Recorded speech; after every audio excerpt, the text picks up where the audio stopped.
Right now, you believe you're in control. You believe the choices you make are yours, that every decision starts with a thought, and that thought belongs to you. But what if science proved that's wrong? What if your brain already made the decision, seconds before you even felt it? And what if the moment you think you're choosing is just your brain letting you watch? This is Mind Veil, where we pull back the curtain on the hidden forces controlling your mind. In 2008, a team of neuroscientists in Berlin ran an experiment that shook the foundations of free will. They placed volunteers inside an MRI scanner, a large white machine that maps brain activity in real time. Each person was given a simple task: press a button with your left hand or your right hand, whenever you want. That's it. No rules, no pressure. Just choose a hand and press. While they decided, the MRI scanner watched their brain light up from the inside. And what the scientists found changed everything. The brain showed the decision up to 7 seconds before the person was aware of making it. 7 full seconds. That's not a split-second glitch. That's a lifetime in neuroscience. The volunteer would sit there believing they hadn't decided yet, but deep inside their brain, in a region called the prefrontal cortex, the answer was already locked in. Left or right. The brain had chosen. The person just didn't know yet. And when the person finally felt the urge to press, they believed that was the moment of decision. But it wasn't. That was just their brain releasing the result, like a notification on a phone screen. The real processing happened in the dark, behind closed doors, without their awareness. You might think, okay, it's just a button, left or right. That's not a real decision, but that's what makes it terrifying. If your brain can hijack something that simple, what about the decisions that actually matter? What about the job you chose, the person you married, the words you said in an argument at 2 in the morning? What if none of those started with you? This idea isn't new. A scientist named Benjamin Libet discovered it first in 1983. He sat volunteers in a laboratory chair with electrodes attached to their scalps. He asked them to flick their wrist whenever they wanted, and to note the exact moment they felt the urge to move. A small clock with a spinning dot on the wall helped them track the timing. What Libet found shocked the scientific community. The brain's electrical signal to move, called the readiness potential, fired a full half-second before the person reported wanting to move. The brain was already preparing the action before the conscious mind even showed up. It was like finding out the pilot of a plane was asleep and the autopilot had been flying the whole time.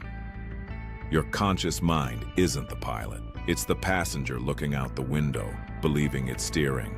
Now here's where it gets even stranger. Researchers at the Max Planck Institute pushed Libet's work further.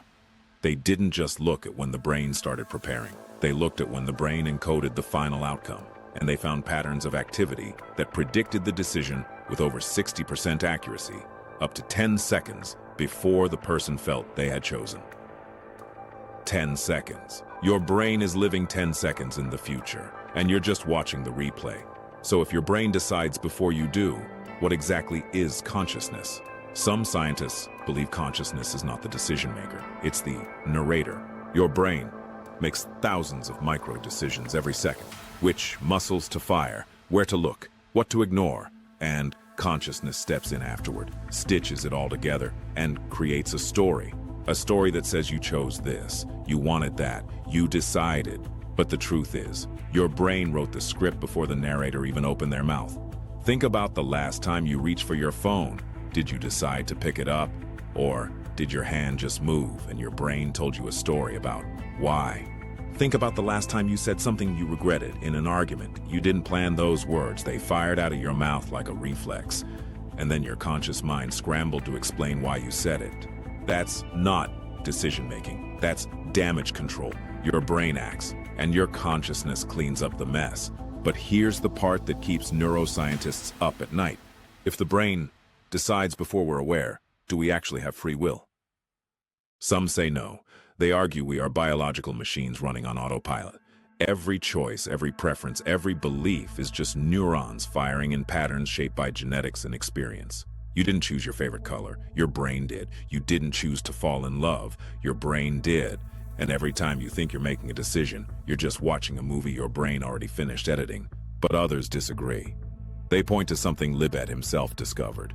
Even though the brain starts the process early, there's a small window, about 200 milliseconds, where the conscious mind can veto the action. The brain says go, but you can say no.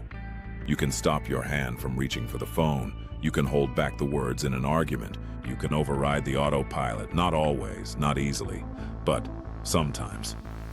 And that tiny window of veto power might be the only real freedom we have.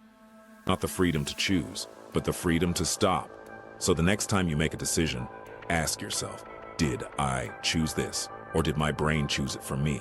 Because the answer might not be what you expect. And the scariest part isn't that your brain decides before you, it's that you'll never feel the difference. And this doesn't just apply to small choices.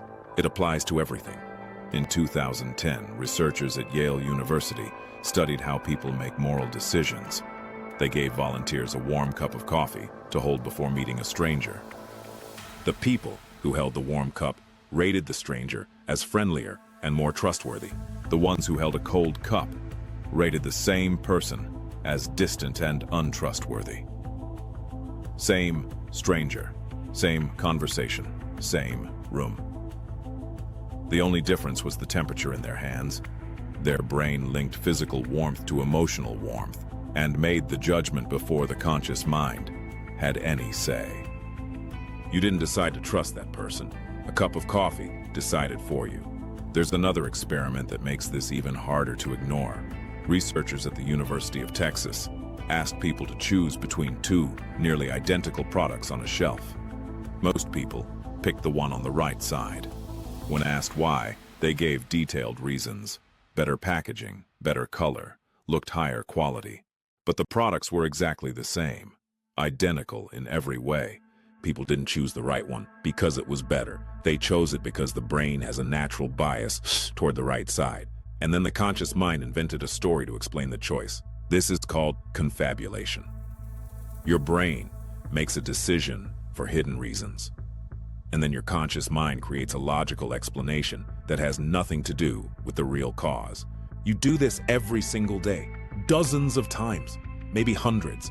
And every time you believe the story your brain tells you. Every time you believe you chose. But the brain chose first, and it always will. If this made you question who's really in control, subscribe to Mindvale and turn on notifications.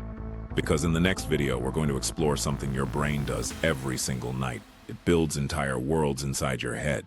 People, places, conversations that never happen. And then, within 5 minutes of waking up, it destroys everything on purpose. Why does your brain erase your dreams? And what is it trying to hide? That's next time on Mindvale. Don't miss it.